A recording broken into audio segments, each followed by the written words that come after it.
The candlelight flickered, casting an eerie shadow on the walls.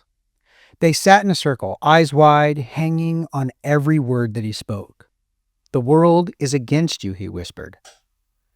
"But I see your pain. I know your struggle, and I can show you the way." They nodded, mesmerized. He wasn't the strongest among them. He wasn't the richest, and he didn't have to be. He had something far more dangerous. He understood how to control the weak-minded, and he was about to prove just how far he could go. He had been abandoned even before he had a chance, born to a mother who couldn't care for him, shuffled through abuse of foster homes and juvenile detention centers. His childhood defined rejection. No structure, no stability, no one to teach him how to control his own mind. And so he learned how to manipulate others instead. If he couldn't be strong, he could make others weak. He studied how to make people feel special. He learned how to break them down and rebuild them in his image. He mastered the art of control through words, through fear, through illusion. And by the time he was an adult, he wasn't just a criminal anymore. He had something far more dangerous, a man who knew how to prey on the lost and the broken and the weak-minded. He drifted through life, seeking control wherever he could find it. And when the hippie movement exploded, he saw his opportunity. The world was full of young people searching for meaning, searching for something to follow. And he gave them exactly what they wanted. He told them that they were chosen, and then he fed them lies wrapped in half-truths. He promised them purpose, and in return, they gave him their free will.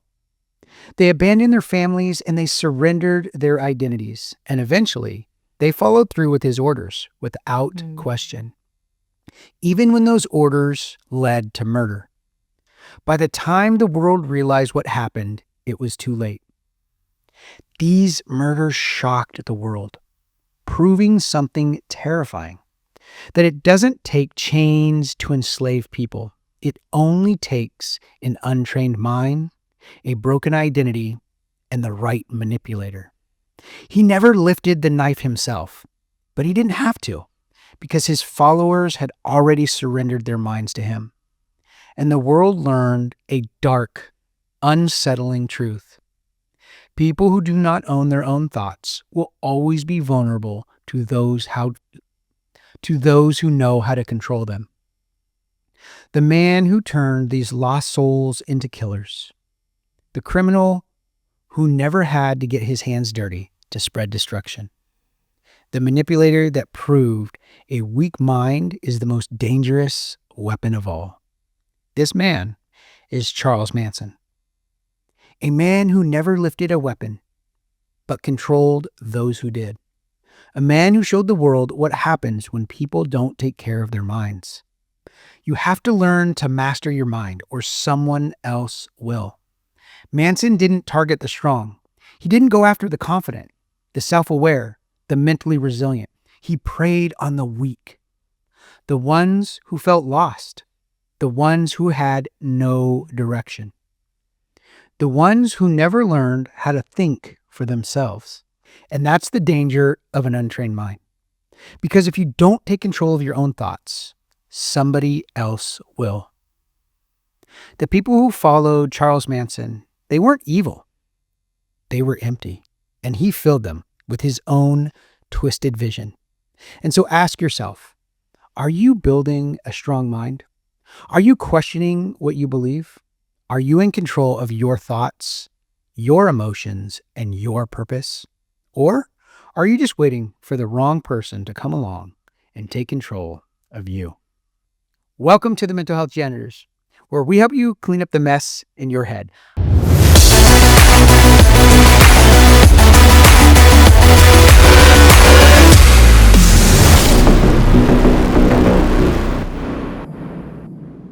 I'm your host, Sergeant Q, and with me as always, Doc Jess. Welcome. Thanks for being here, you guys.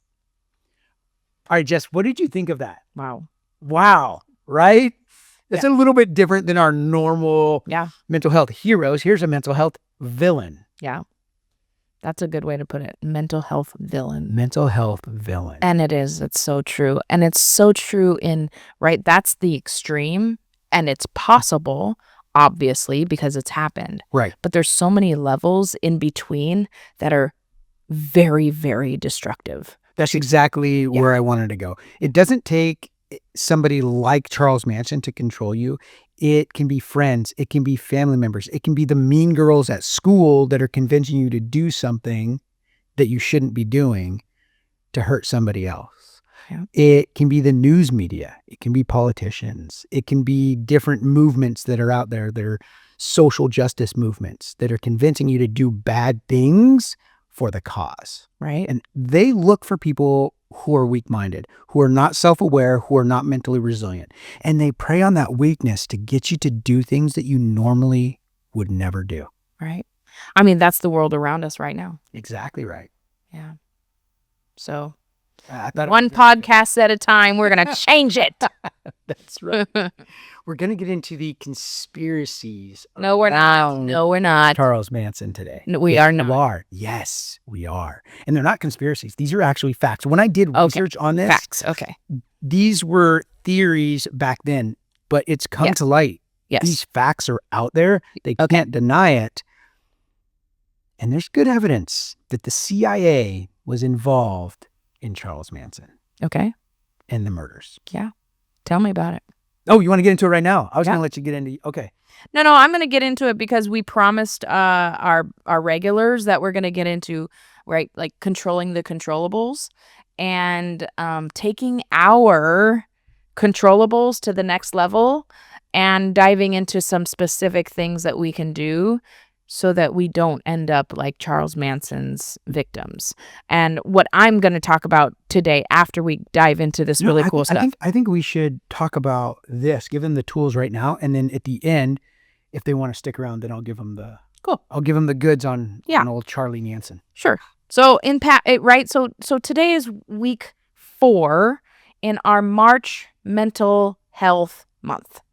After we had a fight and I lost thinking March was mental health month, and he proved May is mental health month. So maybe we'll do it again. But what we really wanted to do this month was just kind of a fast-paced, a whole bunch of great information that we've talked about over the last 18 months in 1 month. For those of you who are just coming on to learning about the mental health janitors, or for those of you who've been watching for a while, they've just been really good practical reminders. And so 4 out of 4 this week is talking about how if you don't control your mental health, I dropped my fidget spinner.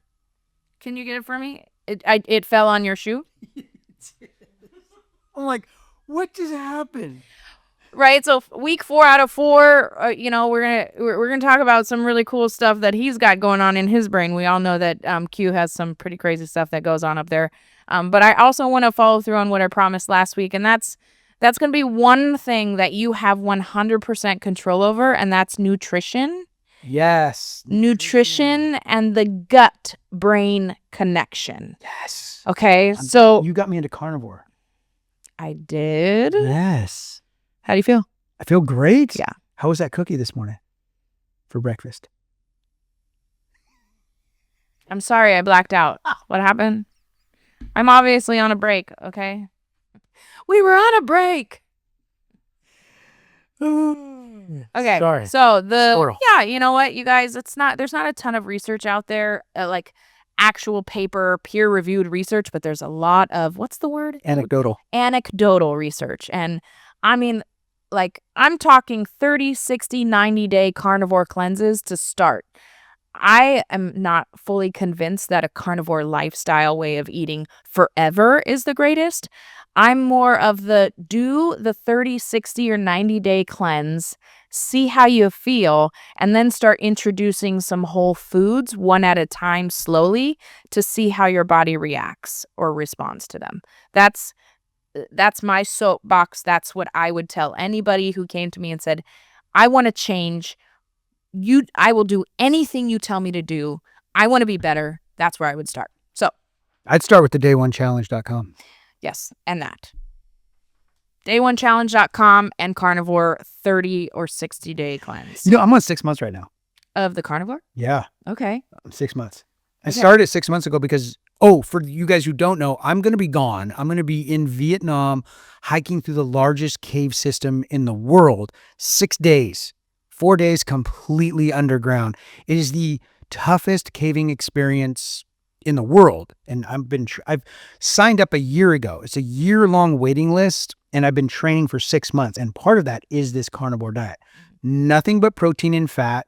And I'm hiking 3, sometimes 4 days a week. Some serious hikes to get this in. Cool. Proud of you. The thing about the carnivore is, if you're going to do it, if you're going to try it, you have to commit to at least 30 days. Strict carnivore. No sugars. No carbs. No vegetables. Nothing but steak. Something that comes from an animal.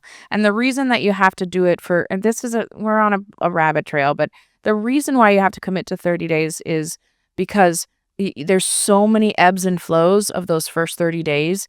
Like, I remember day 14, I felt like garbage, straight garbage. I was like, why am I doing this? But I committed to 30 days. I'm going to keep going. And that was only a day or two of feeling like that. And then I started feeling like, after day 3 or 4, I started feeling amazing. And then I'd have a slump, and then I'd feel amazing. And then I'd have another slump, and then I'd feel amazing.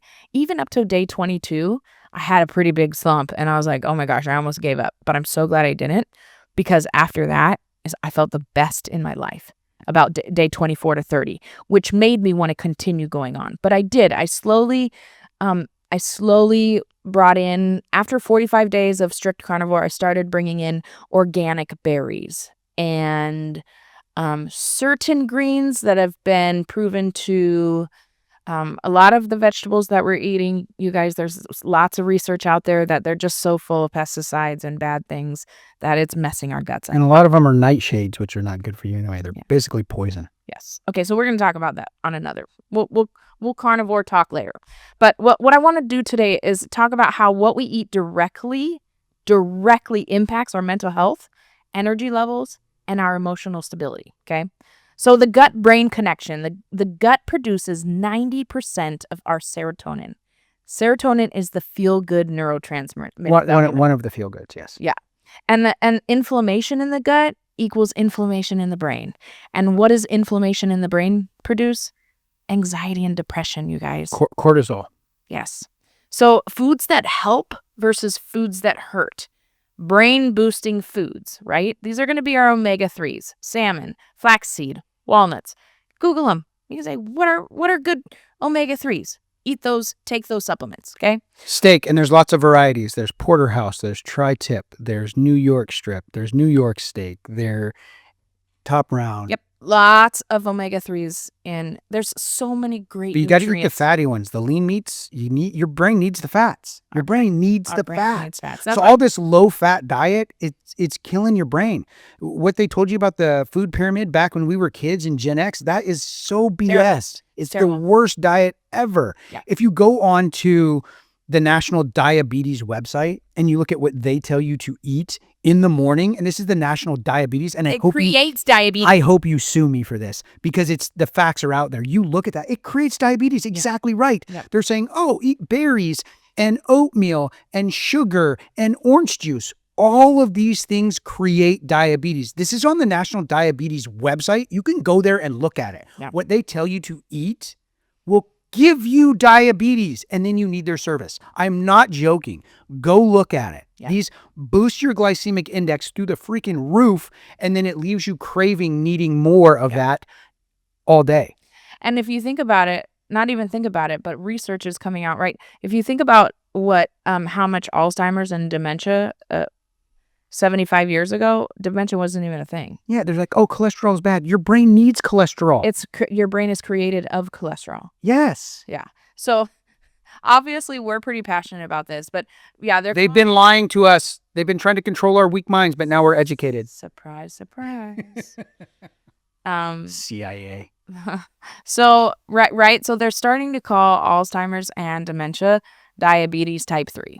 Right. So there are ways to avoid certain things. And what does it mean? It means you have to have self-discipline and you have to do hard things. You want to know what's killing you? Sugar. It's in everything. It's in ketchup. It's in everything. Cut down your sugar intake and a lot of your health problems are going to go away. Yeah. Sugar is what's killing us. And if you want to look up a conspiracy theory that, surprise, surprise, came to be true, sugar is the one who started the whole low-fat diet issue. Mm-hmm. Because sugar, they went to these companies and said, hey, we know sugar is highly addictive. So if you put a little bit in your product, you're going to sell more. Yep. So everybody started doing it. And then all these health problems started happening. Yep. And so they paid, look this up, don't believe me, look it up. They paid scientists to do studies to prove that fat was making you obese. Fat and steak and hamburger, all of those things, red meats were the problems, were causing all these health problems. And we know now that that was a lie, that they paid those people to do that study and give the result that they wanted because they were making so much money selling their sugar to everybody to put it into everything that they have. McDonald's hamburgers, bunch of sugar. Yeah. All these fast food places add sugar. Talk about and sugar. Bad sodium. We need sodium to live. That's a different. There's good Celtic sea salts and good salts are necessary. We need those. But the sodium that comes in your canned soda, like in these fast foods, like it's just you guys are killing yourselves. And while we're on our soapboxes, a challenge to you out there. When you refuse to discipline your body, when you refuse to discipline what you put in your mouth, when you refuse to acknowledge these facts and just eat whatever you want, you are going to become a burden to your family. And it's one of the hardest things a child can ever experience in their life, watching their parents forget who they are. And I'm telling you right now, if you do not start disciplining your body in what you put in your mouth and what you eat, you are going to be a huge burden to your children, and it's your fault. There we go. Now, let's talk about the things that are going to be good for us. Okay, here we go. Let's do it. Don't get Jessica on her mouth. Hey, I love it, man. People got to hear this stuff. Yeah. They're not going to get it anywhere else. We're going to shoot it to you straight, man. This is the real deal. We do the research, so you don't have to, but you should. You should anyway. You should fact check us and you'll see. Yeah. So, right. So like whole foods, if you think things that like people ate 1,000 years ago, right? Like that they had to make and prep themselves, right?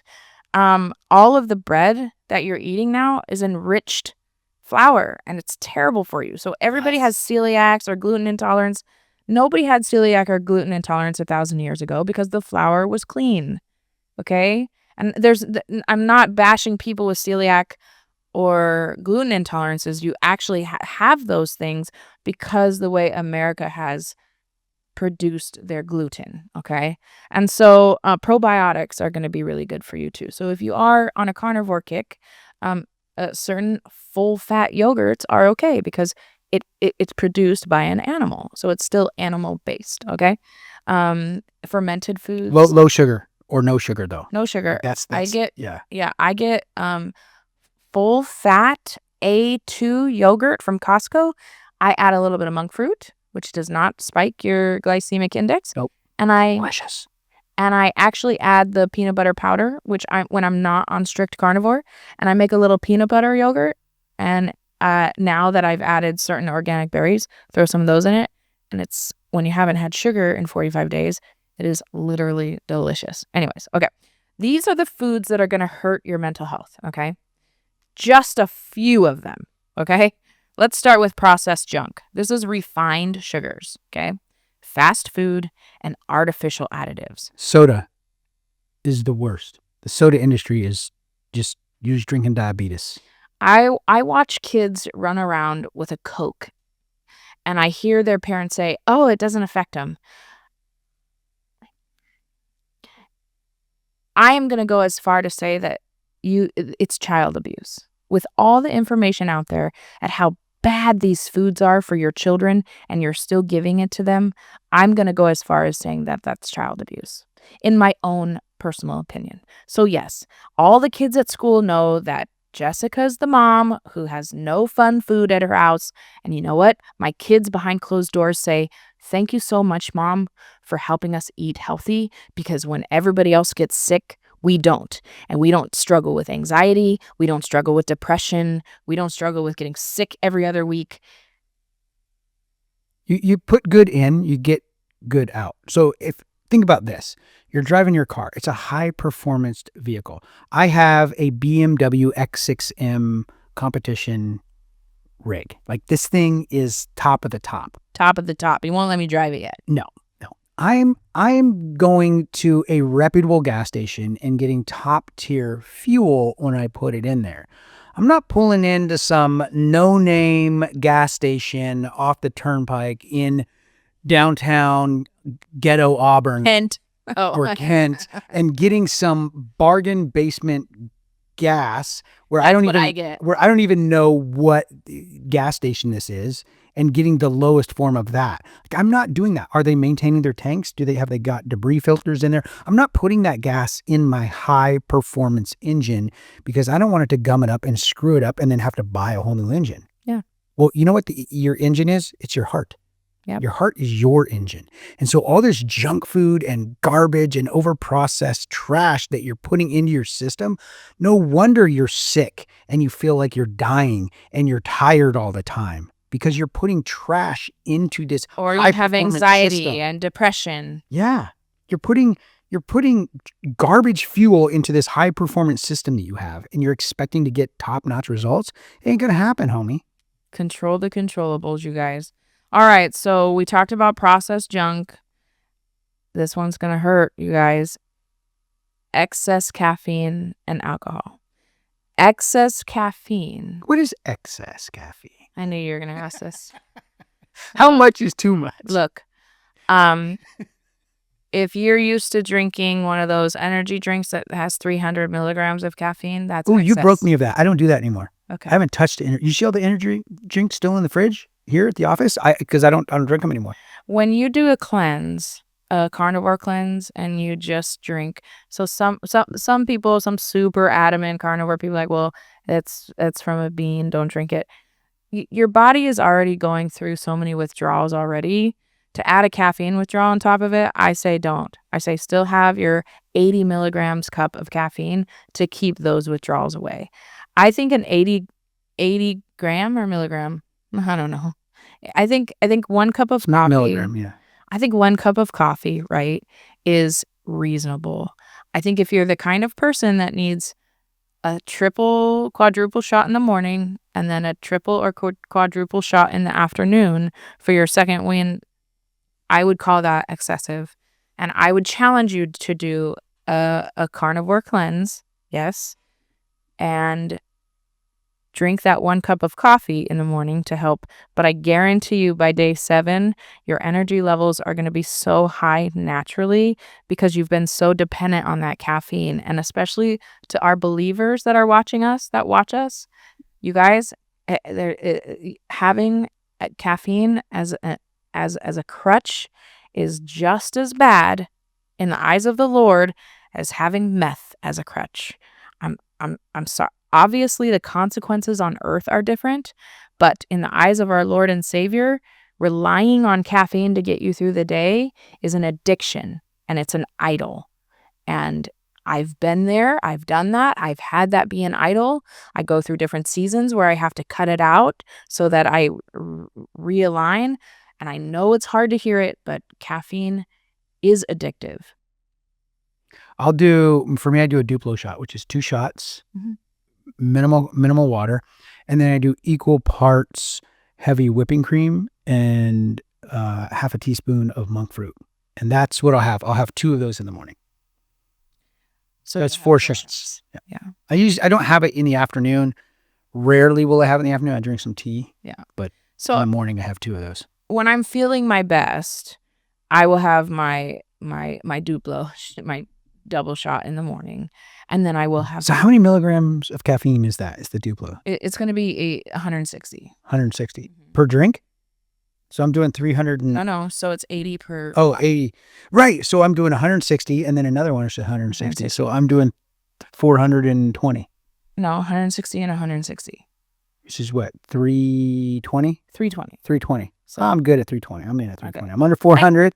At the end of the day, pray about it. And if it's a stronghold, if you need that to get through your day, if you have to have that to get through your day, that's something I would challenge you, Q, to take up with the Lord. Anything that you have to have, obviously we have to have food. Okay? We don't have to have caffeine to get through our day. But God blessed us with these beautiful beans, right? They're natural. I'm not saying don't drink coffee. I'm saying make sure it's not an idol and make sure it's not an addiction. Yeah. Okay? What's next? Ooh, seed oils, you guys. They're inflammatory and they inflame your brain and they give you mood swings. Science shows it. They give you mood swings and they trigger brain fog. These are all the seed oils except for, the only oils that I would ever use in my cooking at home is coconut oil, olive oil, or avocado oil. So those are all we have. We only use avocado and olive oil. Canola oil, go to your pantry and throw it out right now.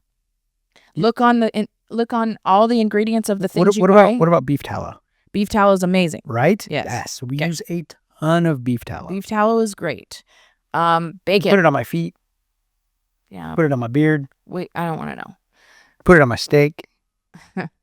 You guys, those seed oils, the canola oils and the sunflower seed oils, all of those oils are proving to be so inflammatory. And so if you have chronic pain, right? If you have brain fog that you struggle with, if you have anxiety and depression, I don't want to hear about it until you get rid of that kind of stuff in your life. And here's the thing. Those oils to cook with actually really suck because they burn so hot, so fast that you can't get an even cook with using those oils. You really can't. When you switch over to these other oils that are heavier, denser, more full-bodied oils, your food is going to cook so much better. You're going to get a more even temperature throughout your entire steak or whatever it is you're cooking, chicken, and it's going to taste better because it's going to stay moist. It's not going to burn up whatever you're eating. Just try it. Try cooking with your canola oil and then switch over and cook the next one with one of these good olive oils. You will see a difference. I guarantee it. So you guys know me as a parent coach, okay? A lot of you listening to this who have kids are like, oh my gosh, there's no way I can do this with my kids. There's absolutely a way you can do this with your kids, and I'll tell you how. If my kids, and you can ask them, if you guys know my kids, you can ask them. If my kids complain about what I put in front of them for dinner, the whole family eats non-seasoned rice and beans for 48 to 72 hours because their decision to complain about their food affects everybody. And so we all do it together. One reason is if anybody wanted to call CPS, I could say we do it with them. We're not singling them out. It gives them all their nutrients. Military group punishment. It's the best. It's all the nutrients because like I have one kid that it hurts her more that when she realizes that she complained about dinner, now we all have to eat it. That hurts her more than her having to eat it. And so it's actually a part of the punishment. But it's also to show them that we struggle sometimes with being spoiled and, well, I don't feel like eating that tonight. And so it's a good reset for all of us because after you eat non-seasoned rice and beans for 3 days, anything tastes good, okay? And your kids can go 2 days without eating. If they refuse to eat it, they can go 2 days without eating, but I guarantee you at one point they're going to go ahead and eat it. I guarantee it. No kid has ever died by being so spoiled that they refuse to eat. And so if you have a picky child at home, I'm telling you 100% you have created that picky child. There is not one single picky child in the bush in Africa. If you have more questions, ask me offline. Conspiracy time. All right. So as promised, when I was doing this research, I found some incredibly incriminating evidence that the CIA was doing mind control experiments at the Haight-Ashbury Clinic, which is exactly where Charles Manson was receiving treatment. And I'm going to give you 6 solid, irrefutable facts that you can look up that have been declassified about the predecessor to what we know as MKUltra, the mind experiments that the CIA was doing to control people, to turn them into assassins. This is where the research came from, the Haight-Ashbury Clinic. So I'm going to give you 6 facts right now. That the Haight-Ashbury Clinic has ties to CIA-funded psychological research. So number 1, Dr. Louis Jolly, as they called him, Jolly West. He was a CIA MKUltra psychiatrist known for mind control experiments. He ran research on LSD and behavior modifications at UCLA and has ties to government projects. He was one of the doctors at the Haight-Ashbury Clinic. Roger Smith, which was Charles Manson's probation officer, was also conducting government-funded research on behavior modification drugs. Guess where? The Haight-Ashbury Free Medical Clinic.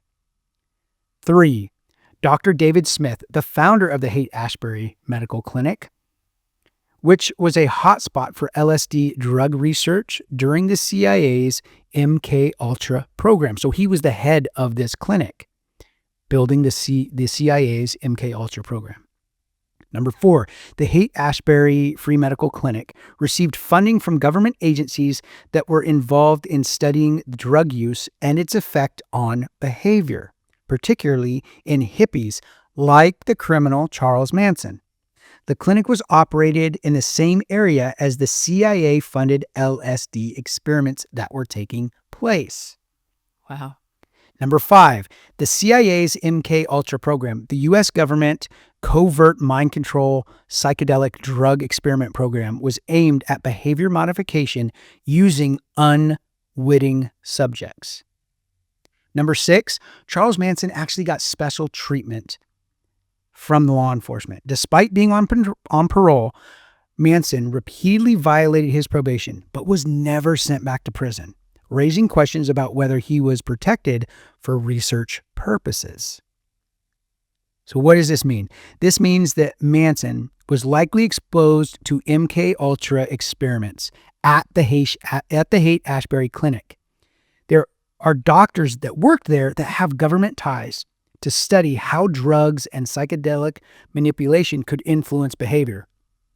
His access to drugs, parole leniency, and connections to intelligence-linked doctors suggests that he may be part of a broader experiment on social engineering and behavior control.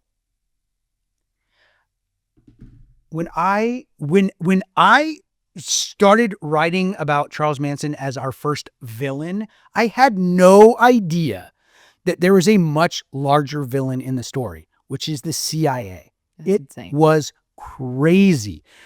You guys don't have to take my word for it. You can look all of this stuff up. All those 6 facts that I gave you have been verified and well documented. And the CIA has admitted to running these experiments and funding research at the Haight-Ashbury Clinic. Now, of course, they deny connections with Charles Manson, of course, but the evidence is there.